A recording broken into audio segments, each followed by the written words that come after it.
The brothers who tried to buy an element. The dark history of money. On the morning of the 27th of March 1980, on the floor of the New York Commodities Exchange, grown men were screaming into telephones while billions of dollars disappeared by the hour. Silver had been trading at around $21 an ounce when the day began. By the afternoon it was under 11. Cut in half. In a single day. It was the biggest one-day collapse the metal had ever suffered, and it earned its own name in financial history. Silver Thursday. At the center of it were two brothers from Texas who, only weeks before, had looked untouchable, because they had come closer than anyone in history to doing something that is not supposed to be possible. They had tried to buy an element, not a company, not a country, a piece of the periodic table itself, all the silver in the world. And for a few strange weeks at the start of 1980, they nearly held it in their hands. To understand how two of the richest men in America lost a fortune in an afternoon, you have to start with what they were afraid of. Because the Hunts did not set out to break the silver market, they set out to survive the end of the world. Their father was H.L. Hunt, Haroldson Lafayette Hunt, an oil wildcatter who clawed his way up to become one of the richest men in the United States. He was fiercely conservative, deeply suspicious of the federal government, and he passed one belief down to his sons like an inheritance. A rich man is never rich enough. Two of those sons were Nelson Bunker Hunt and William Herbert Hunt. The 1970s were good to that kind of fear. Inflation was tearing through the American economy.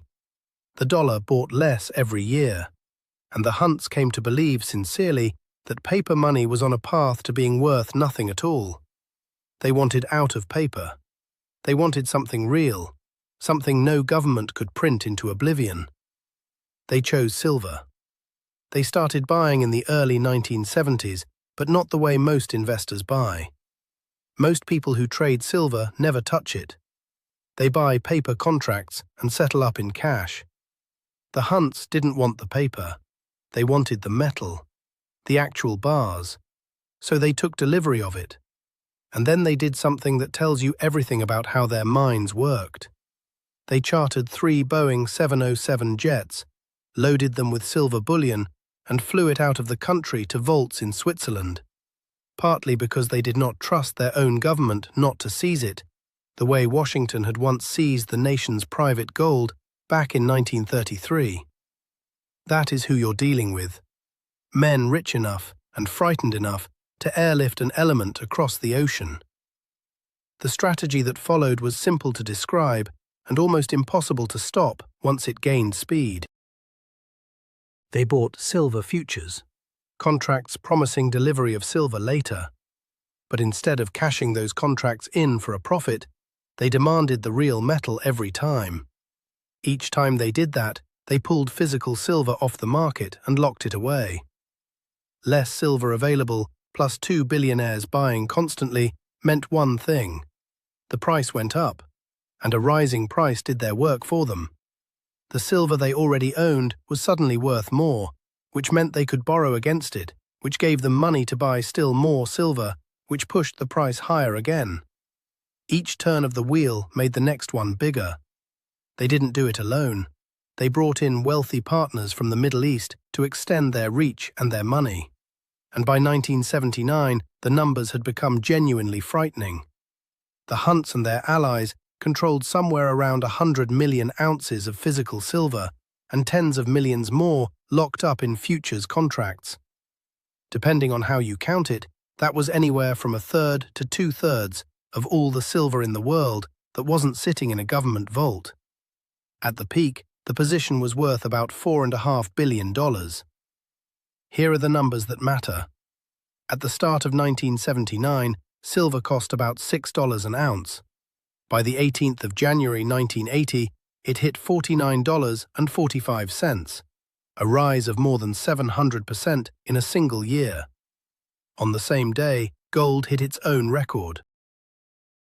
The whole world of hard money was on fire, and the Hunts were holding the match. But a price that high does something cruel. It stops the thing from being useful. Silver isn't just an investment, it's in photographic film, in electronics, in medicine, in the ordinary objects of daily life. And as the hunts drove the price toward $50, those uses started to break. Hospitals struggled to afford the silver-based film for X-rays.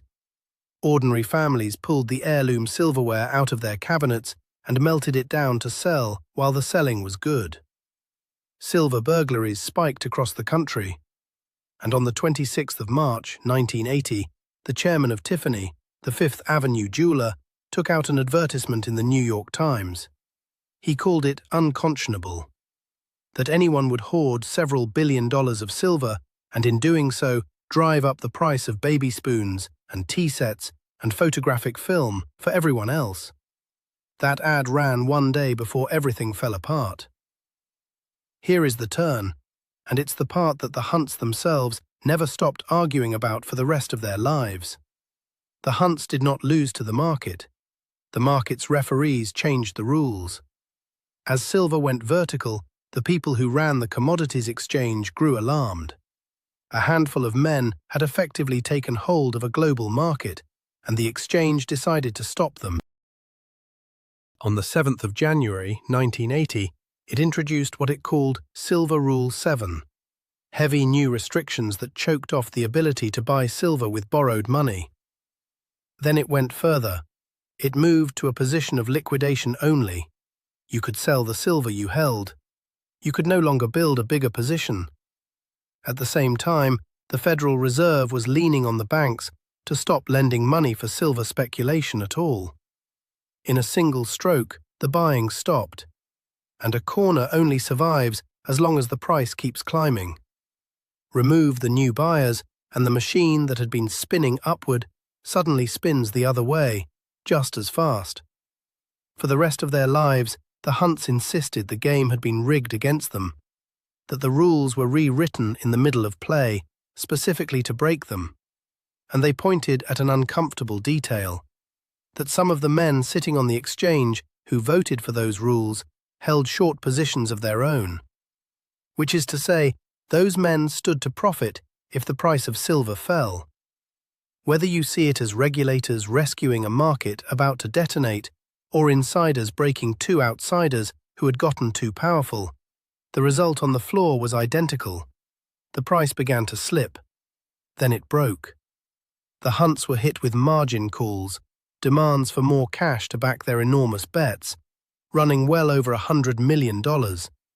And for the first time, even they could not pay. To raise the money, they had to start selling silver. But selling silver pushed the price down further, which triggered still more margin calls, which forced more selling. The trap they had built for the market had quietly closed around them. On Silver Thursday, it all came due at once. Silver fell from around $21 to $10.80 in a single day. The roughly $7 billion in paper wealth the brothers had been sitting on turned into something closer to $1.5 billion of debt. And the danger didn't stop with them. Their brokerage and the bank standing behind it were suddenly staring at the possibility that the hunts would default and drag them down too. Government officials genuinely feared that two Texas brothers and a pile of silver were about to take a chunk of Wall Street with them.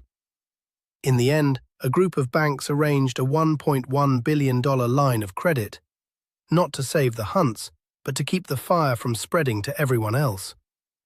The government itself declined to step in directly. It did not want to be seen bailing out two billionaires who had gambled and lost. The reckoning took years, and it was thorough. The hunts were found to have conspired to manipulate the silver market.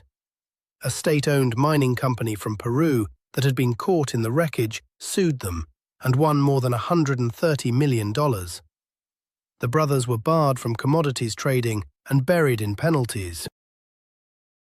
And in 1988, Nelson Bunker Hunt, a man who had once nearly owned all the silver on Earth, filed one of the largest personal bankruptcies in American history. The men who had tried to corner an element spent the next decade selling it off at a loss. Think about what they were actually chasing. The Hunts wanted something real, something no government could print, no politician could vote away, nothing on paper could touch. They put their entire fortune into the most physical, most solid thing they could imagine. Metal heavy enough to load onto a plane and fly to a vault on the other side of the world. And in the end, the thing that destroyed them wasn't the metal at all. It was a rule, written in an afternoon, by the people who ran the market. There is no asset so real that the rules around it cannot be changed. That's the lesson the Hunts paid $1 billion to learn. And it leaves behind a question that every market still answers quietly, every single time someone gets too big, too fast. Who do the rules actually protect? And who gets to write them while the price is still moving? If you want the next story like this one, this channel publishes a new documentary. The sources for everything you just heard are listed in the pinned comment below.